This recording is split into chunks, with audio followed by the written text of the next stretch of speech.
ইরানের সাথে আমেরিকার সমঝোতা স্মারকের ১৪ দফার প্রথমেই রয়েছে লেবানন, যেখানে বলা হয়েছে সমঝোতা স্মারকে সই হওয়ার সাথে সাথেই ইরান ও আমেরিকা সহ যুদ্ধে জড়িত তাদের মিত্ররা লেবানন সহ সব ফ্রন্টে যুদ্ধের তাৎক্ষণিক ও স্থায়ী সমাপ্তি ঘোষণা করবে। ইরান আমেরিকার একে অপরের সার্বভৌমত্ব ও ভৌগোলিক অখণ্ডতাকে সম্মান ও অভ্যন্তরীণ বিষয়ে হস্তক্ষেপ থেকে বিরত থাকতে সম্মতির কথা রয়েছে চুক্তিতে। সমঝোতায় নৌ অবরোধ ও ইরানের আশেপাশের এলাকা থেকে সেনা প্রত্যাহার করবে আমেরিকা। হরমুজে টোলবিহীন চলাচল স্বাভাবিক করবে তেহরান। নির্মাণে নাম্বার 1 শাহ সিমেন্ট। চুক্তির অন্যতম গুরুত্বপূর্ণ দফা হয়ে উঠেছে ইরানের জন্য $৩০০ বিলিয়ন তহবিল গঠনের বিষয়টি। তেহরানকে অর্থ দেওয়ার কথা বারবার নাকচ করে এলেও বুধবার প্রকাশিত চুক্তির শর্তে আমেরিকা ও আঞ্চলিক অংশীদারদের ইরানের পুনর্বাসন ও অর্থনৈতিক উন্নয়নের জন্য অন্তত $৩০০ বিলিয়ন অর্থায়নের পরিকল্পনা রয়েছে।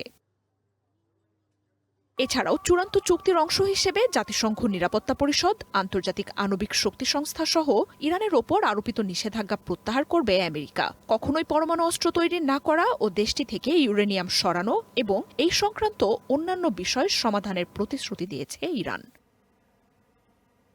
চূড়ান্ত চুক্তির আগ পর্যন্ত বর্তমান অবস্থা বজায় রাখা ও অঞ্চলটিতে সামরিক শক্তি না বাড়াতে সম্মত হয়েছে দুই দেশ।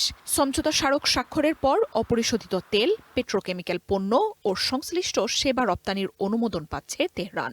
ইরানের জব্দ বা অবরুদ্ধ তহবিল ও সম্পদ ব্যবহারেরও সুযোগ দেবে ওয়াশিংটন। দুই দেশের চূড়ান্ত চুক্তি জাতিসংঘ নিরাপত্তা পরিষদের বাধ্যতামূলক প্রস্তাবনার মাধ্যমে অনুমোদিত হবে।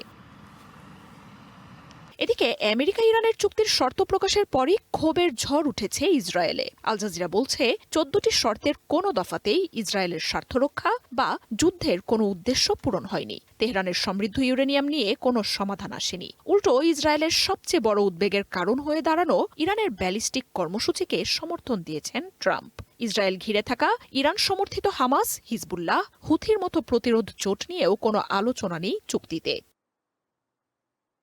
এদিকে ১১০ দিনের ব্যয়বহুল সংঘাতের পর ট্রাম্পের এমন চুক্তিতে সমালোচনায় মুখর হয়ে উঠেছেন রিপাবলিকান ও ডেমোক্রেট আইন প্রণেতারা। বিল ক্যাসিডি, টেড ক্রাজের মতো সেনেটররা চুক্তির পরই তীব্র প্রতিক্রিয়া জানিয়েছেন। চুক্তিকে দেশটির কয়েক দশকের মধ্যে সবচেয়ে নিকৃষ্ট পররাষ্ট্রনীতি বলে জানাচ্ছেন তারা। মার্জিয়া উপমা, ওয়ান ইন্টারন্যাশনাল ডেস্ক।